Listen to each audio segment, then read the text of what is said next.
Saudara, sukses pelaksanaan KTT G20 tak lepas dari pengamanan pasukan TNI. Salah satu momen unik terungkap saat Panglima TNI Jenderal Andika Perkasa sempat mengecek pasukan yang bersembunyi di hutan mangrove. Puluhan prajurit TNI yang berkamuflase ditugaskan berhari-hari untuk menjaga Presiden Joko Widodo dan Presiden Amerika Serikat serta pemimpin negara G20 lain yang menanam bakau di Taman Hutan Raya Denpasar, Bali. Boleh disemprit lagi. Oh, ini dia. Oh, ini ada lagi? Iya. Coba disemprit. Oke, berapa orang di situ? Oke, coba hitung sampai 10. 1, 2, 3,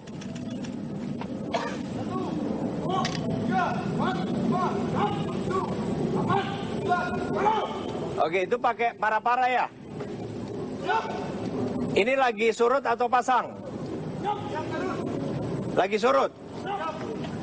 Kalau pasang sampai mana airnya? Batas pinggang. Oke. Panglima TNI Jenderal Andika Perkasa mengecek kesiapan pengamanan kawasan Taman Hutan Raya, tempat yang dikunjungi Kepala Negara saat KTT G20. Di tempat ini, Panglima TNI sempat berinteraksi dengan prajurit yang berjaga di antara pohon mangrove. Oke, berapa orang di situ? Oke, coba hitung sampai 10. 1, 2, 3, 4, 5, 6, 7, 8, 9, 10. Oke, itu pakai para-para ya? Ini lagi surut atau pasang? Lagi surut. Kalau pasang sampai mana airnya? Batas pinggang. Oke. Panglima sempat menanyakan bagaimana jika prajurit yang berada di antara pohon mangrove ingin istirahat makan. Namun, ternyata tersedia posko khusus jika prajurit berganti jaga atau beristirahat. Di sela acara KTT G20 di Nusa Dua Bali, Presiden Joko Widodo mengajak para kepala negara G20 untuk menanam bakau di Taman Hutan Raya Denpasar, Bali. Presiden Jokowi membagikan kisah sukses mengubah kawasan Taman Hutan Raya dari sebelumnya area tambak ikan yang terabrasi.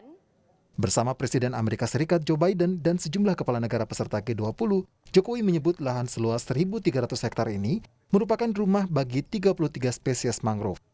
Di Tahura, Ngurah Rai ini adalah sebagai sebuah contoh sukses story bagaimana 1.300 hektar hutan mangrove itu ditanam, diperbaiki, dipelihara, yang ini sebelumnya adalah area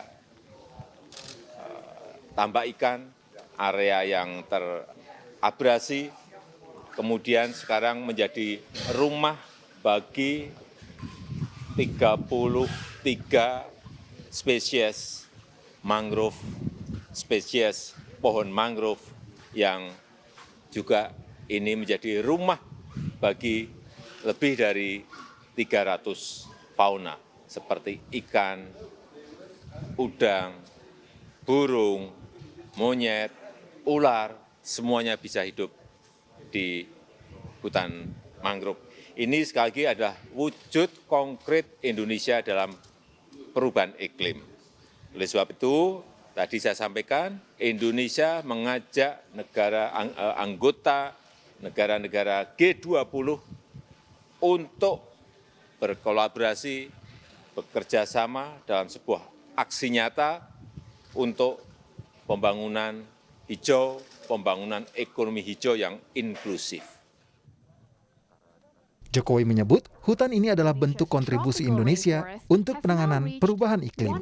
Di tempat ini, lebih dari 300 fauna terdiri dari ikan, udang, burung, dan jenis lainnya ikut bernaung. Tim Liputan, Kompas TV.